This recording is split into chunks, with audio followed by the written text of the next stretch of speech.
Jarrad, what was it like to be back in the hot seat? Yeah, I was excited for it. Said to the boys before the game that it's been a while since I've had the butterflies run through the stomach. Took me back to the old playing days, actually. But I was excited. Once again, it was about the opportunity to be able to lead a great bunch of players and the club. So, yeah, I was excited and really enjoyed the opportunity. I know the other day when you were asked about, this is something you'd like to do long term at the Eagles, and sort of said it wasn't up to you, but did it add a bit of fuel to the fire, I suppose, about wanting to do something like this? Not really. As I said, it was a great opportunity that was presented to me. I love the game, and it was just another way to keep continuing on my journey and my experiences as a coach. And when you get back in that head roll seat, yeah, look, it's once again the butterflies start flowing and you get into game mode. But the support of the club and the support of the playing group and what have been obviously difficult circumstances, changing over coach, but the way that I've had support of the club and players, as I said, has been second to none. And to be able to obviously lead this club is fantastic. How did you view the performance? It seemed like they really fought to the end. They did, yeah. We're playing against a side that I think lost one in about 8. Last year's grand finals, so we knew we were up for a challenge. But yeah, the resilience that they showed, to keep fighting. I think they got about 3 or 4 out. We're able to sort of keep coming back. We just couldn't get close enough to really put the pressure on. But we felt there was parts of the game that were going well. A lot of the parts of the game that were going really well that we went into to target.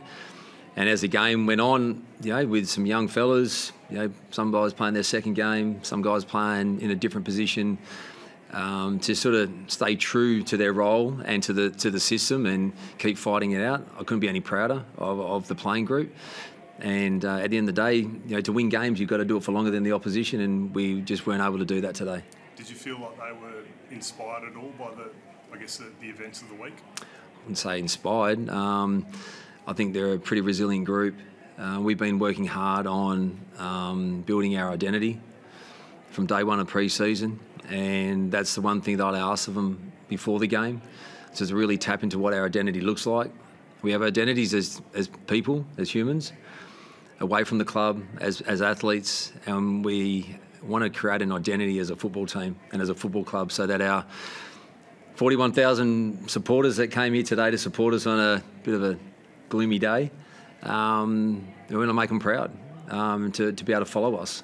So we'll continue to chase that. But the events of the week, look, while it was trying circumstances, they're a resilient group. We've gone through a lot over the last 2.5 years. It seemed early the guys wanted to take the game on. Was that something you asked for them, or is that just emotions running high? I had a chat to them about 30 seconds going out before the bounce, and sort of dialed them up a bit. My message was, once again, we're here to get better. We're here to chase that identity and build on it. And I'm also about expressing themselves. That was a message start of pre-season, to express themselves, but also to have a freedom within our discipline to do that. And whatever that looked like for each individual, we wanted them to bring that out. And yeah, they were a bit helter-skelter initially, but I was excited by it. We're getting the ball forward. We're winning contests. The only probably thing that probably was standing out for us at the time, we just didn't get the ball deep enough at times, and they were able to sort of bounce back at us. And a good side, they make you pay. But we didn't go away from what we wanted to do.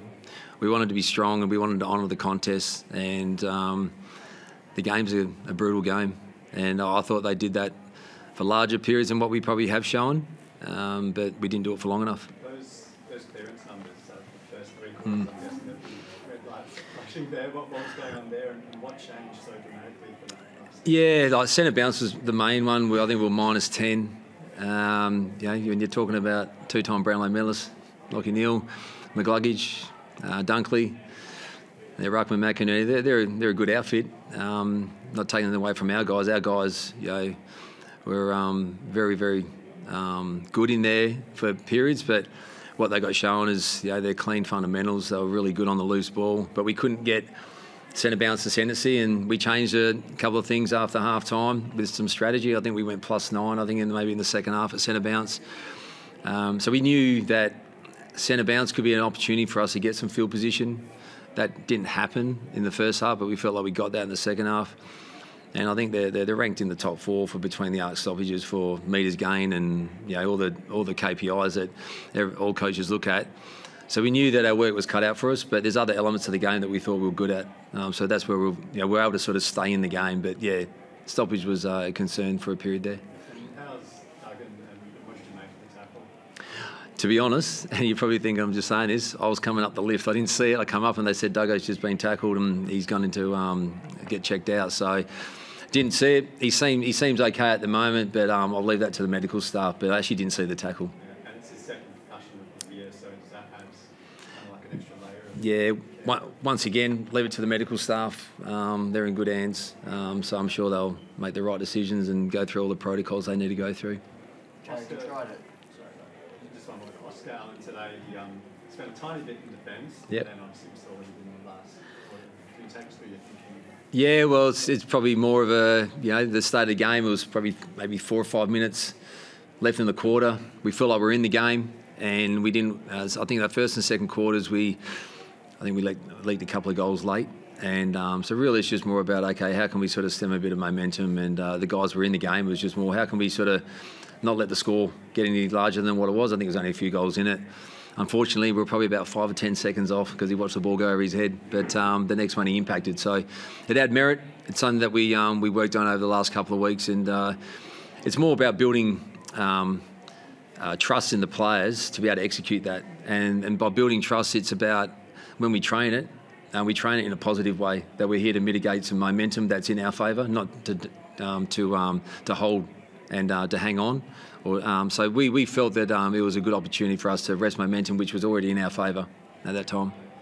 Tried a few things at selection and today around the Magnus. What did you like? What did I like? Liked a lot. But yeah, Ryan Marrick on the wing, first time, playing a full game out there on the wing, up against some 2 good wingers. Berry, Ashcroft, Fletcher, the list goes on there.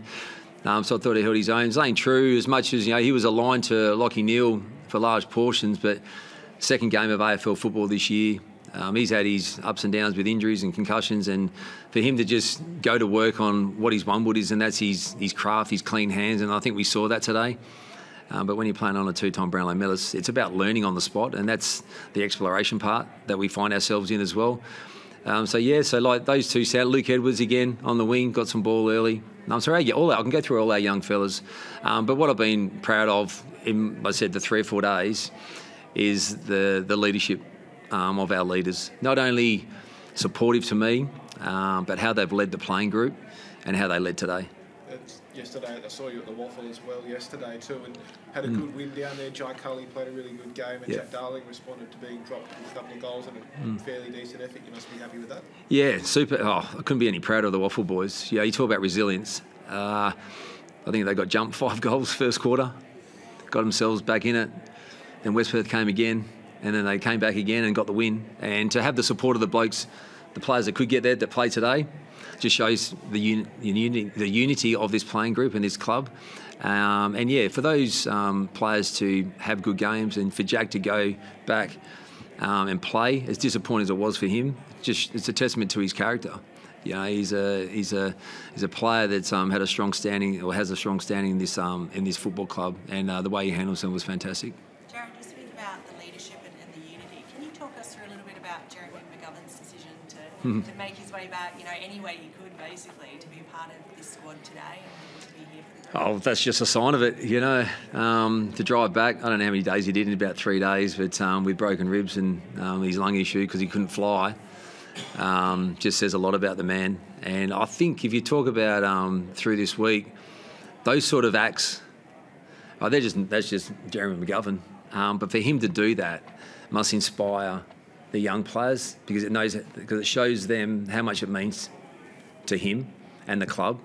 He wanted to get back for Simo, thinking if Simo was going to coach. But more importantly, it just shows his leadership to want to be here for the players and what have been some trying times over the last 3 or 4 days. Do you have Yeah. Pick up any others along the way as well? I'm not privy to the finer detail, but I think it's an ankle with him. And obviously we spoke about Liam Duggan. Other than that, yeah, I haven't been given that sort of detailed information just yet. All right, but I dare say we've got 23 sore boys in there. They played a pretty combative game and really played the right way. I wanted to ask about that, Jarrad. You've got a 6-day break now heading into St Kilda.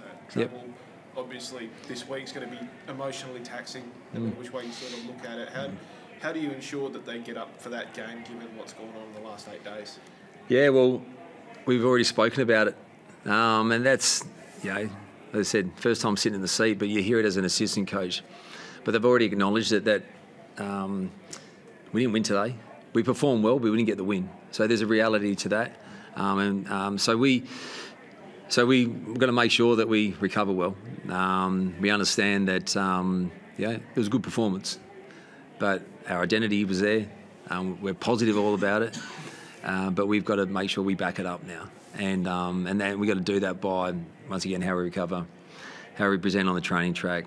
Yeah, we'll monitor what we do, but our biggest challenge is to make sure we back up that performance. Spoke about the Waffle guys being proud of them and seeing some good results from players in new positions. Is that going to be, I guess, a bit of a theme in this part of the season now to give chances to guys to show what they can do? Like all weeks, we'll give opportunities to players if they perform. Yes, we are in a next 6 weeks exploration period where guys are, we want to see what they can bring, but we're not here to hand out games. So as much as there's got to be a balance. So we've been doing it all year. We're really positive and encouraging to the players, and they're pretty clear on what they need to get done. But yeah, when you win a Waffle game, there's going to be some good performances. And we've already spoken about a couple of players that medically need to get checked out. But once again, a selection will reward players for form, but also we're not going to hand out games. So, and I think that just builds a strong foundation when it comes to selection. Thank you. Thanks, guys. Cheers.